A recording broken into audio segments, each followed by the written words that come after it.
Hello everyone. So I welcome you today to this live session where we are going to talk about the importance of dinacharya in this pandemic situation. As guys, you all know that in this pandemic, many of them are not able to follow their dinacharya, that is the daily routine, whatever they used to do. So definitely this has somewhere or the other affected their health mentally and physically. So I want to tell you what exactly dinacharya is first. Dinacharya is considered to be the daily activities you need to carry out to maintain your health. So the importance, the significance of dinacharya has been mentioned in Ayurveda classics. So today we have one of the nutritionists with us. She is Deepti Sehgal, and we are going to talk about the importance of dinacharya. So she's just going to join us in few seconds, and you guys can ask any questions or any queries.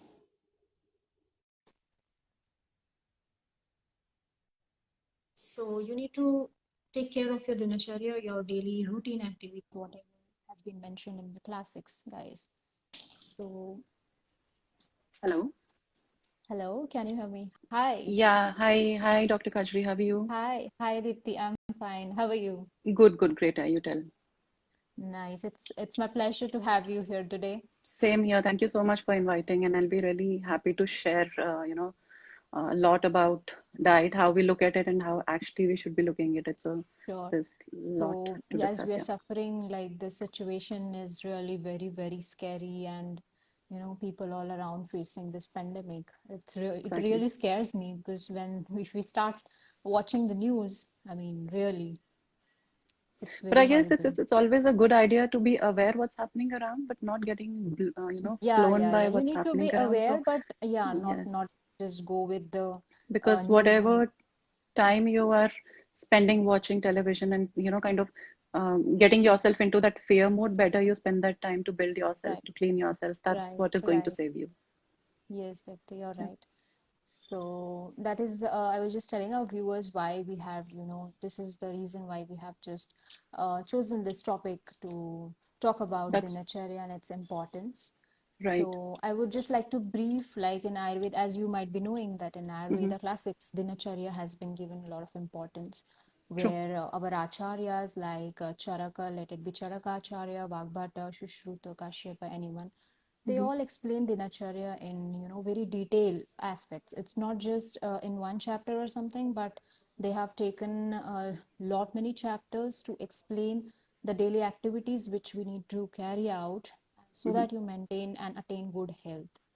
Right. So right from the like getting up early in the morning before sunrise in the Brahmi Muhurat, Right. right from there, what exactly you need to do, like wake up and early in the morning, then just empty your bowels, then do dantadavana. After that, he says you go for meditation, you go for yoga, Hmm. then you have a oil massage. After that, you go for a bath, then wear clean clothes, then Hmm. have light breakfast, then carry out your daily work, business Right. work, So whatever you do. So it's very Yeah. unlike of what we do today. We just wake up and immediately just get ready for work. So I guess hardly for a lot of people, it's hardly a gap of half an hour between waking up and getting back to work. But True. since I'm also, kind of very interested into yoga, I keep yoga and Ayurveda, so I keep reading a lot about it. And came as a real surprise for me for a lot of traditional Ayurveda practitioners. Some of them spend 4 hours just with themselves, preparing themselves for the day. So, as you said, like waking up in that specific Brahma Muhurat and then, flowing through the day by following some 2 to 3 hours of cleansing practices. It's and cleansing at all levels, senses level, body level, mind level, through certain True. practices, asanas, meditation, and then cleansing practices coming from these. But they have a huge role to play, definitely. I guess this is what our topic is all about today. So, yeah, maybe you can take it on and then I'll keep adding whatever, Yeah, so these were the activities which people need to follow these, and somewhere I feel people have forgotten this and they have become lazy and they don't want to do this because because you can say just because of the lifestyle changes or stress or the hectic True. schedules or the very busy life which we are living today. But I think this should not be the excuse. Like these should not be really the excuses which we just True. keep on giving. We True. need to focus a bit on our health and stick on to these principles, because at the end of the day these principles are really helpful to you some or the other way for Yes. maintaining And your there's a health. whole And science behind it. There's right, definitely right. whole science behind it. So Definitely. yes, it is deeply related to what starts to happen at the root level when, say, like if we consider this pandemic times, for a lot of people who are experiencing whatever they're going through. For some, the symptoms are really severe. For some, it's of course it is there, but it's coming and going, smoothly just flowing. What is the difference between people who have been able to flow through smoothly during this time and the ones who are really suffering badly? I truly believe it's coming from that ancient background of foods and lifestyle altogether combined. It's very deeply also to do with how we have managed our internal organs and morning time, specifically Brahma Muhurat, as you're saying. It is the time for your colon. It is, and colon is very directly related to your lung health, and that's the reason. Like if you get into these traditional education pattern of yoga and Ayurveda, they will tell you early morning you're supposed to clean your bowels, but even before you do that, spend some time stretching yourself, regulating your breath. Why? Because with the flow of breath, the downward pressure, or the apana vayu, which is the downward movement pressure, gets activated. This is where you end up cleansing yourself. So the first level of cleansing, it's not just about colon, it is also about regulating your breath and kind of exiting the stale air which is there inside the body, and that's where yoga practices come into the picture. Right, right. So I have seen your website. I visited your website. You're much into yoga. I was fascinated by your Yeah, good yeah, work. So you do yeah. it Thank daily, you. like which all yoga you practice, and you would like to suggest the Uh, viewers. some fluctuations definitely keep happening, to be very honest. But what I am trying to do is, because when you get into yoga, they definitely, it's not something that you directly get into it, because, mind is, of course, wavering 100 places. So there's a practice called Sankalpa, which is about, your promise to yourself that you're going to stick to the practice. Off late, since pandemic happened, before that I was a little on and off, frankly, but since pandemic, because of the availability of good time, morning hours, like I have become an early riser. I mean, I was always an early riser, but even more early riser. And I try to spend those 2 to 3 hours just focusing on that cleansing practice and to see how it makes a difference. So that, once you experience once you are in a better position to also guide others how True. how it matters in today's times when we are suffering, and specifically do anything and everything that supports your lungs health. This means waking up early and having that fresh air, because that is the time when that fresh air is there in the environment. It's not just about inhaling, exhaling, or about doing certain practices. Being very connected to yourself, knowing at what stage your breathing capacity is, and gradually getting into enhancing it. It does not only happen by pranayam practices, because your organs are, of course, these are muscles and these have to be worked out. It is not going to happen to you very naturally. It will not come like that. So, and that is the reason asanas do support you at that place where, you do some pull and push kind of an action with your body, some stretching, some up and down. That's where the muscles get activated. Your system opens up, and that's where you're in a very good position to take in a lot of it, a lot of oxygen, and exhale out a lot of carbon dioxide. So Right. that is from the yoga perspective. From the food perspective, I guess it is very, very important to first not to do foods, or not to consume foods which will have a negative impact on your lung health. What kind of foods are these? Dairy is on the top of the chart. Now I know in Indian scenario, talking anything about dairy is not taken very positively, for sure. But there are constant researches coming now. Of course, dairy did had its benefits in the ancient times for various reasons, because everything is holistic. It doesn't come as a single package, right? So in the ancient times, when people used to consume dairy, the quality of milk, there were no use of pesticides. These cows were grazing on farmlands. So whatever was being produced was because of a lot of consumption of natural raw stuff. Today, what we consume in the form of dairy is more of a synthetic kind of dairy, because whatever goes, it's a mass production, right? For mass production, Process. Yes, everybody is doing anything that they can do to increase production, and there is no second criteria. The only criteria is how to increase production to meet the demands. So ultimately, who are the consumers? We are the consumers. And dairy charts very high on mucus production. When I say dairy, all forms of dairy. It could be curd, it could be cheese, it could be whatever, like whatever forms of dairy we can think of. Now, a lot of people definitely would want to know, even if curd also comes into the same category. Yes, it does. It is not very easy to go off dairy, frankly. But the whole idea is, at the moment you start to go off dairy, you start to see phenomenal changes happening within you.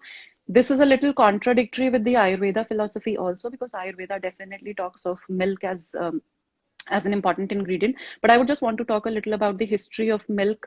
When it was being talked about in Ayurveda, where is it coming from? So Ayurveda and yogic sciences are like, these are sister sciences, right? So for the physical healing part of it, yoga has always looked towards Ayurveda. So yoga doesn't have its own dietary therapy as such, healing therapy as such. Yoga is all about working yourself, at yourself at the subtle level, using your body movements and these asana practices, and then gradually moving on upwards, subtle, and then reaching a stage of trance, as we say. So in the ancient times, when yogis used to do a lot of these strenuous kind of yogic practices to reach that stage of sadhana or Salvation. Yeah. trance. Yes. So these practices were very heating in the sense, because if we are aware of this concept of chakra science also, so they had to start from the bottommost chakra and gradually traverse upwards towards the Sahasrara chakra at the top of the head. So which demanded a lot of strenuous breathing practices and asana practices, so that the more you cleanse yourself. So because of that, there used to happen a lot of heat inside the body, and milk is considered to be very cooling in nature. So that is where the origin of and the importance of milk in Ayurveda is coming into practice, where it was initially used by yogis to cool their systems down when that heat used to get produced in their body because of aggressive kind of exercises. But the question here is, are we doing those kind of exercises and practices? One. Secondly, is the quality of dairy that we are consuming the same? So the answer for both the questions is no.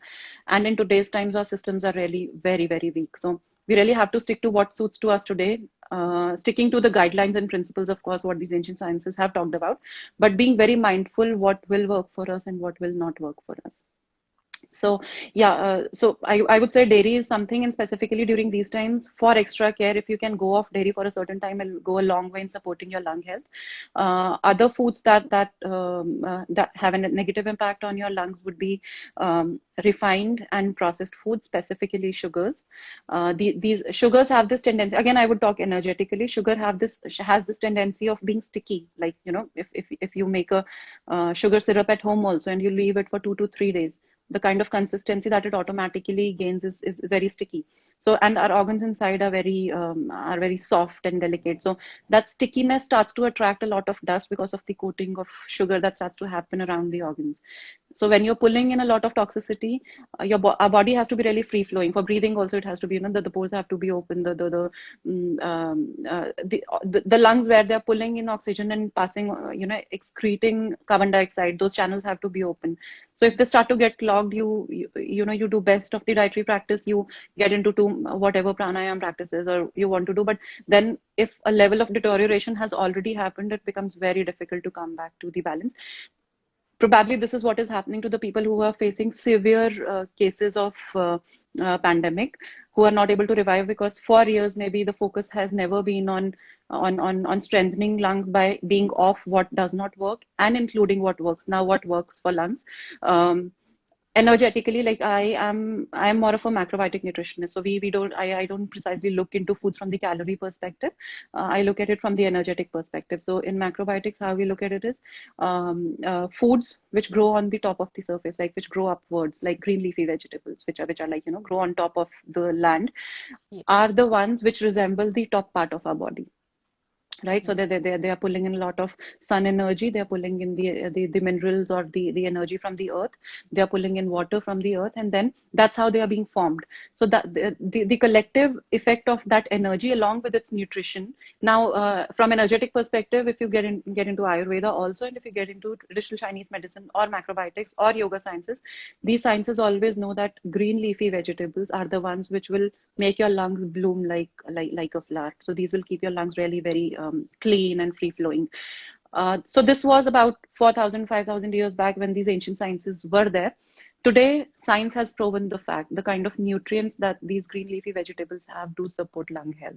So there's a strong synergy between, how ancients have defined things intuitively based on their energetics and how what science is proving now. So, this also brings us to a point that whatever Ayurveda has talked about always, whatever yogic sciences have guided us, whatever these ancient sciences have guided us, they're ample, quite a lot of them, do have an intuitive sense which is way beyond powerful in terms of what science has talked about.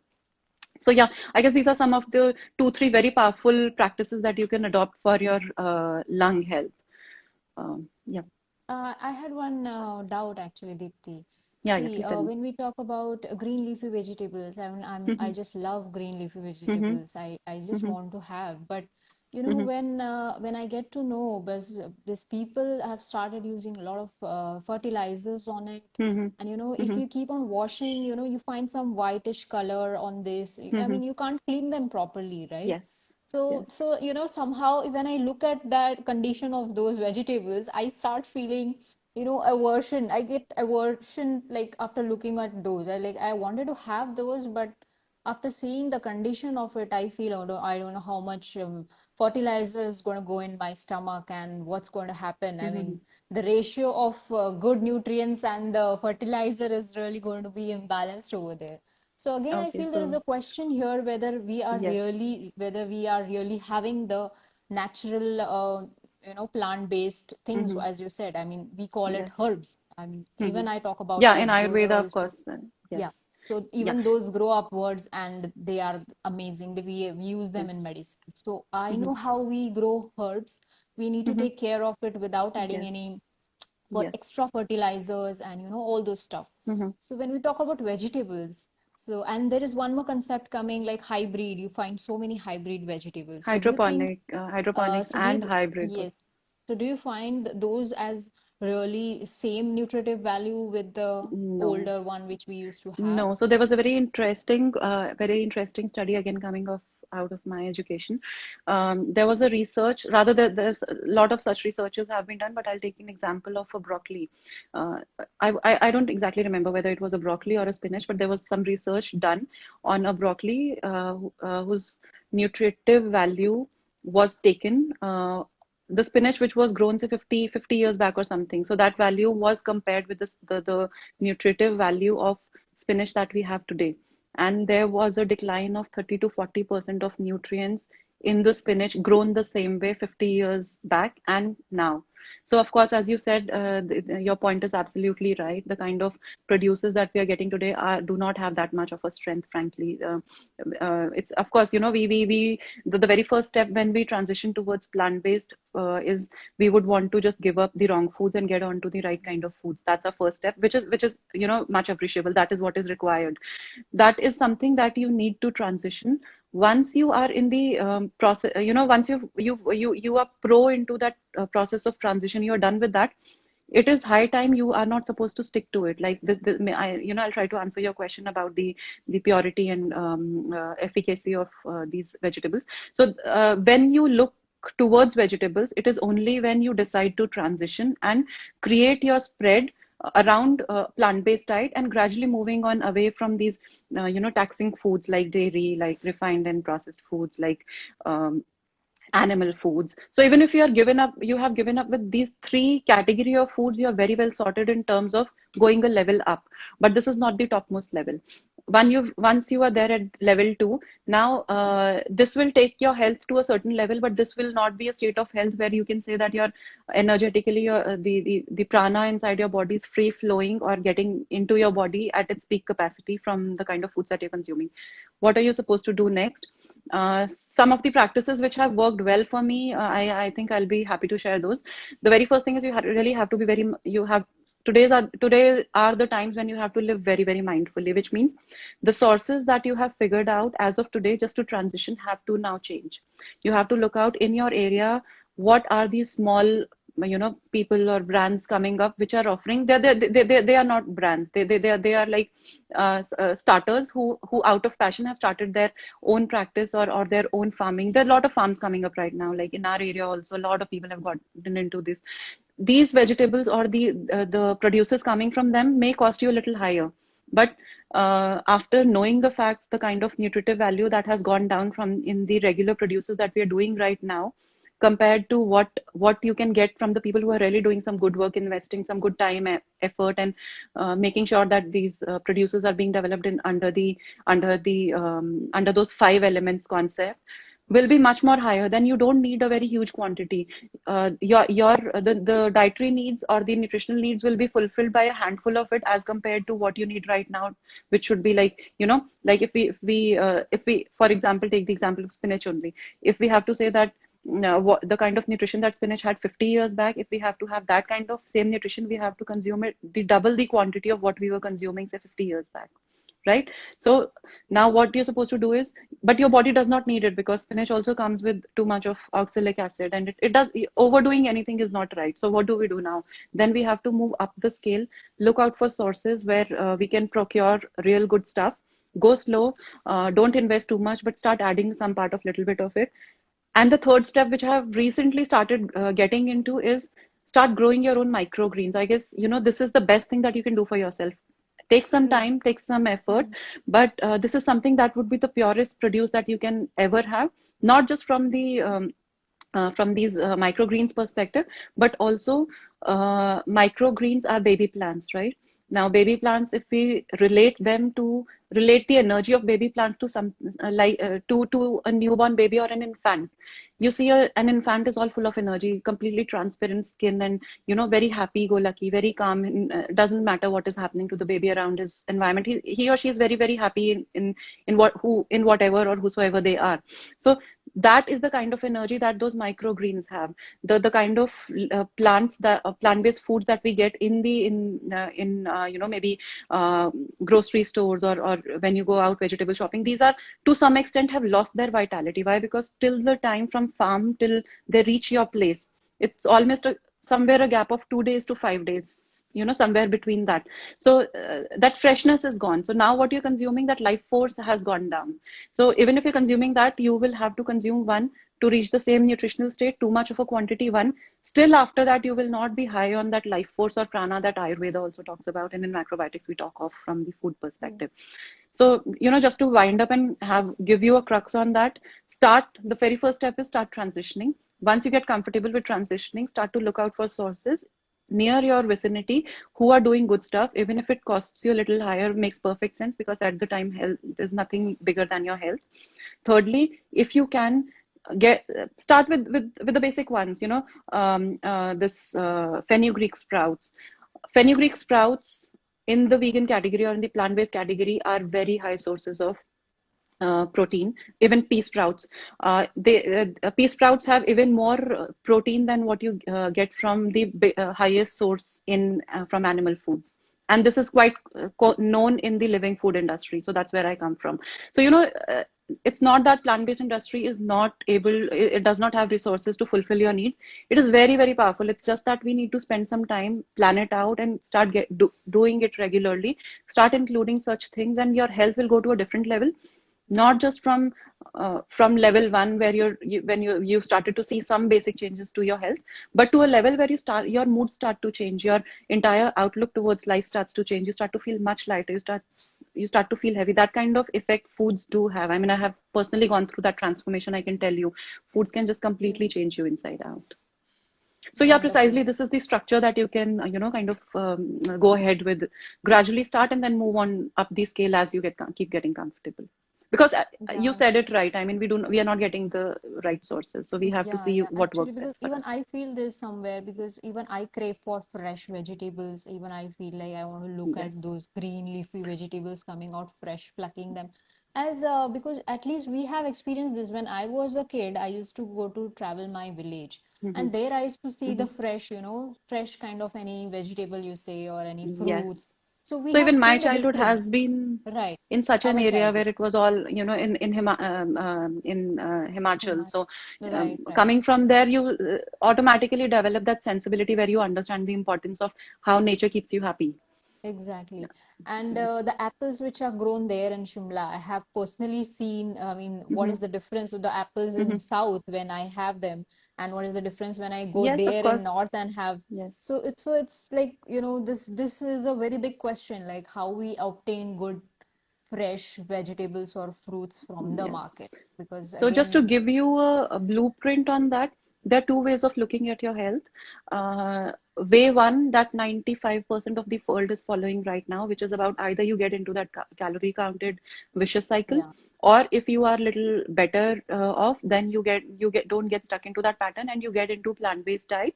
Now, plant-based diet, most of us understand from the perspective of having that array of what we are talking about, hoarding vegetables from local sources and all that, which is much required. That's absolutely okay. But the second level that I'm talking about from health perspective is way beyond health. It's about feeling lively, which most of us just do not understand what feeling lively means. Being happy, being joyous, being, just being in the moment and being joyous for no reason. It's a very, very different feeling. Most of us just don't feel that feeling only. Why? Because of course there are various factors. We are stuck in our own daily livelihood. But from food perspective, if you intend to reach that stage you will start to get when you start to do a lot of microgreens, a lot of living foods, anything which is still growing and you just plugged it, which is all full of life energy.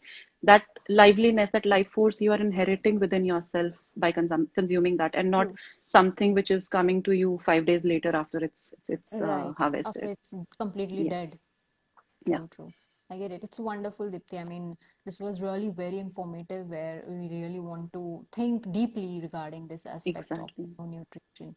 So lastly, I would just like to ask you, like in dinner, like what would you suggest for nowadays, like simple, any foodstuffs you would like to advise to our viewers in this Yeah. pandemic so that So that keeps them light and, good sleep. Yeah. exactly. So I one again, it can be a little eye opener, but I would really want our audience to understand.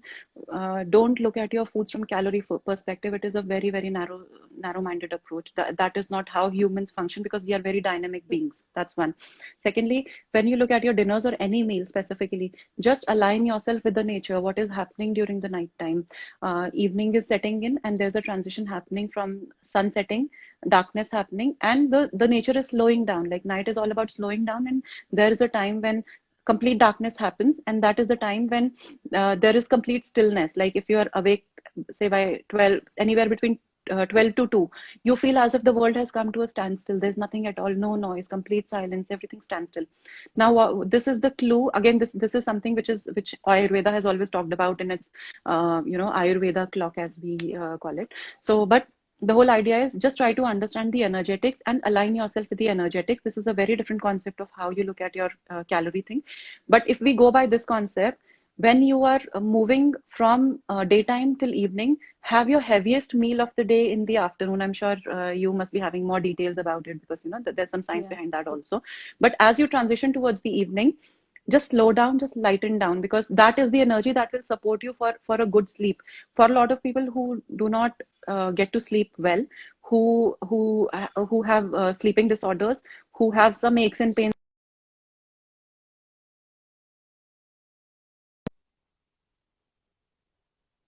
happening because we are keeping our system very, very heavy when we are supposed to slow down. So what is it that will help you slow down? Basis my 10 years of practice into different kinds of dietary therapies, I would say I have just now banged on to two elements that I stick to for dinners. I have gone off carbs completely in dinners because carbs energetically is about giving you energy. We don't need energy at night time. We are about to rest. So logically, carbs are not required at night. Now, night is the time when your body will be rejuvenating your entire tissues, right? So for rejuvenation and rebuilding, what do we need? We need protein. So when you go off to sleep with that protein element, and the body processes 3 hours or 2 to 3 hours before you go off to sleep, within 3 hours that protein will be ready with your body to start transforming or converting into new cells. So that conversion will be really quicker and faster and refreshing one.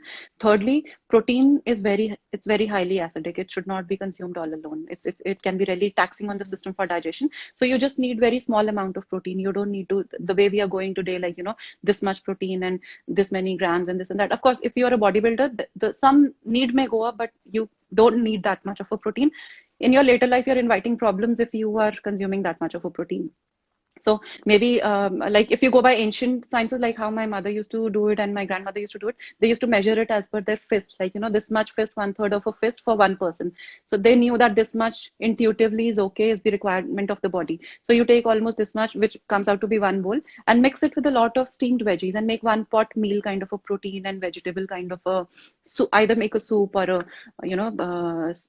liquid one pot meal kind of a meal, and just have it 2 hours before, 2 to 3 hours before meal, because if you have it just before you're going off to bed, in that also it is going to be a problem because digestion did not happen. So that protein will not be readily handy for conversion of cells. So, understanding different theories, this is what I understand now, that there is some logic to what we are trying to do at night. Yes, yes, you're right. And that's really important. Whatever you said is really important, and we need to understand this from, health perspective. And in this COVID situation where we are not at all doing any physical activities, like we have Right. really stopped doing anything. I mean, I just see few people walking, the gyms are shut down. I mean, there is Yes, no physical activity at all. exactly. So better, yeah, so better you cut down your, a proper nutrition is required rather than just taking quantity. Yes, Don't go core for quantity, nutrition go for is, quality and nutritious food. That's all, and that will keep you happy and definitely increase your serotonin levels in your body. yes. You're happy. So I would Yeah. just want to, before we wind up, I would just want to add on. I am coming across a lot of people going high on protein. I guess there's some theories floating around that you need to keep your blood sugar and insulin levels in control so that the virus does not get its food. So which means you will go high on protein. So there's some theories which are going on for as a preventive for prevention for this pandemic thing. I would just want to add there is some truth to it, because yes, viruses do feed on sugars that we have inside. It's somewhere it is supporting the growth of these organisms. But going high on protein is something that I don't very strongly recommend for two reasons. One, as I said, protein is very heavy on digestion. One, secondly, it is very acidic. So acidic means, from the lung perspective, being acidic means huge production of mucus. And somebody who's very prone to cold and cough and respiratory disorders, too much of a protein will aggravate that problem, and we don't want to touch our lungs negatively at any cost as of now. So going too high on protein can be really detrimental. Having said that, protein is important because that will keep you full and keep you off the cravings for carbs. So one, plant-based protein. Secondly, merge it with a lot of vegetables so that your intake of protein is handful this much only, so that you don't go overboard with this much of a bowl full of protein and very less vegetables. That will create a lot of problem. But when it goes in with the help of with the spread of vegetables, the alkalinity will be taken care with the support of vegetables. So you somewhere are maintaining that balance while also keeping your body full. True, true, true. Yeah, people should understand this even because, just floating news and they just go carry away with those Yeah, news and they just want to true. follow anything what is going viral, looking at others. That's Yeah, right. that's important to understand and then And inculcate any kind of microgreens, change. greens will work wonders to cleanse the lungs. These are like power foods for lungs. So go, of course, keeping in mind the quality that we are getting, but then I guess it is a high time, because we are sitting at home. We have ample time to experiment with growing our microgreens, rather than wasting your time. Just go and order some growing kits from Amazon or wheresoever you can, and just Yeah, get into some experimentation and get into habit of this. Because I believe, like, if I try to look into the international trends, this is what is happening. People are growing their own foods. About 50 to 60% of food in a lot of Western countries for the people is coming is now being grown in their home itself in the form of sprouts and microgreens.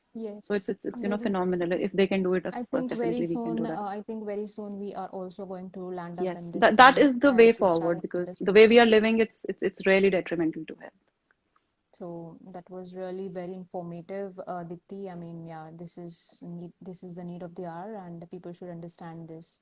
And also, I Exactly. would just like to add the for winding up the session that Mm. people who are sitting at home, please do go for this kashaya, which you can prepare it by yourself with only four ingredients, which I would like to mention. Number one is tulsi leaves, number two is shunthi, and number three is dalchini, and number four is your black pepper. These four ingredients, which are very commonly available in your kitchen, please do prepare a kashaya, I mean a decoction out of it, a kadha, which we say commonly. You can prepare that and have once in a day at least in the morning. Yes, do not go for very strong. Just make it a light kadha, and you can have this in this COVID pandemic situation to stay fit and healthy. This will definitely boost your immunity power. Also, it will help you to fight your cough and cold and other symptoms, whichever are, at the urge of rising in your body. So do follow this along with the nutrition part, whatever Dipti has explained us today, and stay fit and stay healthy in this COVID situation. So stay at home and be safe. This is all what we want to say and wind it up.